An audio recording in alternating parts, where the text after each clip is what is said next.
അധ്യാപകന്റെ കൈവെട്ടിയ കേസിൽ പ്രതി സവാദിന്റെ തിരിച്ചറിയൽ പരേഡിന് NIA അപേക്ഷ നൽകും. സവാദിന്റെ കസ്റ്റഡി അപേക്ഷയും നൽകിയേക്കും. വിവരങ്ങളുമായി AT അശ്വതി ചേരുന്നു. അശ്വതി, കൈവെട്ട് കേസിന്റെ പിന്നാമ്പുറങ്ങൾ കൃത്യമാകുന്നതിനുള്ള ഒരു കണ്ണിയായി തന്നെയാണ് ഈ മുഖ്യപ്രതിയെ പിടികൂടുന്നതിലൂടെ ലക്ഷ്യം നേടിയിരിക്കുന്നത്. അപ്പോൾ സ്വാഭാവികമായും അതിൻ്റെ ഒരു തുടർച്ചയാകും ഈ NIA നീക്കങ്ങൾ, അല്ലേ?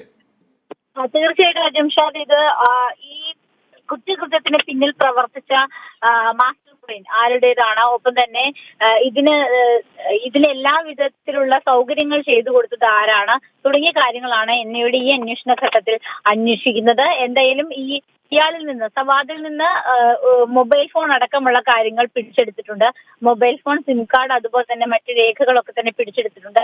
അതിന്റെ അടിസ്ഥാനത്തിലായിരിക്കും അന്വേഷണം ഇനി പുരോഗമിക്കുക. മാത്രമല്ല, ഇത്രയധികം വർഷം, 10-12 വർഷം ഇയാൾ ഒളിവിൽ താമസിച്ചിരുന്നത് സ്വാഭാവികമായും, അത് കേരളത്തിൽ ഒളിവിൽ താമസിച്ചിരുന്നത് അതിന് പിന്നിൽ സ്വാഭാവികമായിട്ടും ഉന്നത ബന്ധങ്ങളും അല്ലെങ്കിൽ ഉന്നതരായിട്ടുള്ള ആളുകളുടെ ഒരു സഹായത്തോടു കൂടി തന്നെയായിരിക്കും. അതിലേക്ക് എത്തുന്ന രീതിയിലായിരിക്കും ഇനി NIAയുടെ അന്വേഷണം മുന്നോട്ട് പോവുക. ഈ വിഷയത്തിൽ ഇനി സവാദിന്റെ ചോദ്യം ചെയ്യലാണ് ഏറ്റവും നിർണായകമായത്.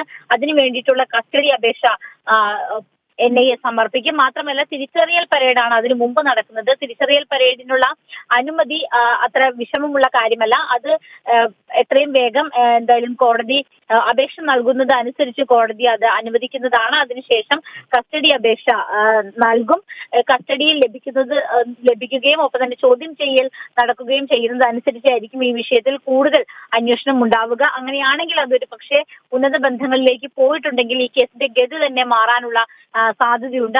അതായത് ഒരു വലിയ ടേണിംഗ് പോയിന്റ് ആണ് സവാദിന്റെ അറസ്റ്റ് എന്ന് പറയുന്നത്. കൂടുതൽ ആളുകളിലേക്ക് ഈ വിഷയം പോകാനുള്ള ഒരു സാധ്യത, ആളുകളിലേക്ക് അന്വേഷണം നീളാനുള്ള ഒരു സാധ്യത ഉള്ളത് അത് തന്നെയാണ് NIA ഇപ്പോൾ ആലോചിക്കുന്നത്. അജിത് ഷാ.